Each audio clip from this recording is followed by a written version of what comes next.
আরব আমিরাতের বাসিন্দাদের দুবাইয়ের জেবেল আলী বন্দর এবং আবুধাবির খলিফা ও ফুজাইরা বন্দর এলাকার আশপাশ থেকে অবিলম্বে সরে যাওয়ার জন্য সতর্কতামূলক নির্দেশনা দিয়েছে ইরান। শনিবার দেশটির আধা সরকারি বার্তা সংস্থা তাসনিমের বরাতে এ তথ্য জানিয়েছে আল জাজিরা। প্রতিবেদনে বলা হয়, সামরিক স্থাপনার মধ্যে মার্কিন সামরিক বাহিনীর উপস্থিতি ও গোপন অবস্থানের কারণে এসব এলাকা এখন বৈধ লক্ষ্যবস্তুতে পরিণত হয়েছে এবং আগামী কয়েক ঘন্টার মধ্যে এগুলো লক্ষ্য করে হামলা চালানো হবে।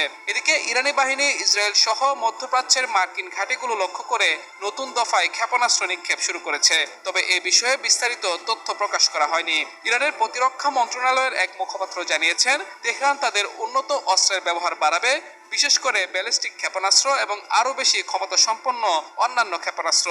এরই মধ্যে ইসরায়েল এবং পার্শ্ববর্তী উপসাগরীয় দেশগুলোর দিকে ব্যাপক ক্ষেপণাস্ত্র ও ড্রোন হামলা চালিয়ে যাচ্ছে তেহরান। পাশাপাশি কার্যত বন্ধ করে দিয়েছে হরমুজ প্রণালী, যার মাধ্যমে বিশ্বের বাণিজ্যিক তেলের প্রায় 1/5 রপ্তানি হয়ে থাকে।